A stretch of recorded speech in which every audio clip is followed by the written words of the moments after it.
Well, here's somebody who knows a lot about the pressure of Game 7s and winning Stanley Cups. Kevin Lowe has been on 6 Stanley Cup winning teams, 2 Game 7s, one with the Edmonton Oilers and one with the New York Rangers. And Kevin, first of all, from your own experience, what was it like the night before Game 7? If you're talking about the very first, there would certainly be more nerves than I would have had in the latter stages. I'm thinking about probably, the biggest one was the Flyers in '87. And, we let the Flyers back into the series. We lost Game 5, lost Game 6. And although, we were tense a bit, we knew that if we threw our best game at them, that we'd probably win. So the night before would have been, a little tense, but certainly lots of confidence knowing that we can win a Stanley Cup.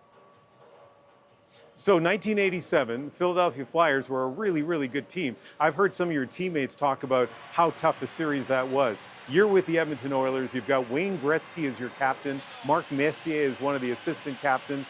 Take us into the dressing room before that Game 7. Was it quiet? Were the leaders kind of cheering you guys on? What was happening inside that dressing room? Well, by the time you get to Game 7 in the Stanley Cup Finals, everybody's pretty tired, and that's what both the Panthers and the Oilers will be feeling tomorrow.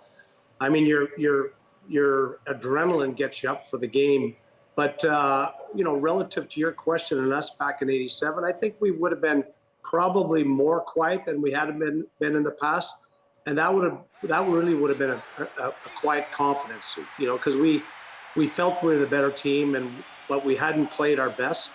And, it would have been just reaffirming to one another that, hey, listen, eliminate the mistakes, abide by our code of playoff rules, and we're going to win a cup. But, we got to be committed to that in order for that to happen.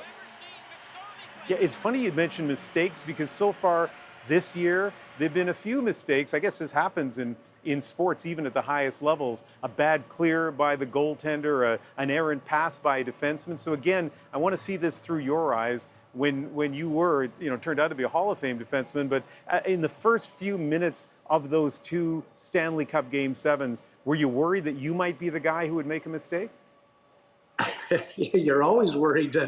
And that's why your sense, your keenness and your overall preparedness is at its absolute best.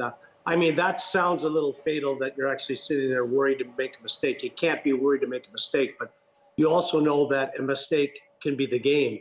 When you come to the playoffs, you got the best teams, and typically it's a mistake rather than an unbelievable play that results in goals in Game 7 in the finals. So, obviously you've got to eliminate the mistakes and being a veteran player as I was at that particular time, and most of us were, we were pretty good at eliminating mistakes when we had to. One last thing. You're biased. I know you're biased. You're still connected to the Oilers. You still love the team. But how do you feel about their chances tomorrow? I'm really bullish, and I have been all series. Prior to the series, I thought the Oilers were the better team. And even when they got down 3-0, I thought that, Florida's a good team and they played well in some of those games, but most of the offense they produced was a result of the Oilers' mistakes. And that's what you've seen in the last 3 games. The Oilers have made much fewer mistakes. The Oilers have much more offense. They're not anything like our team in 2006 when we lost to Carolina. They can score goals. And if they can just eliminate the mistakes, there's no question they're going to win a cup. Kevin Lowe, really nice talking to you. Thanks very much. My pleasure, Ian.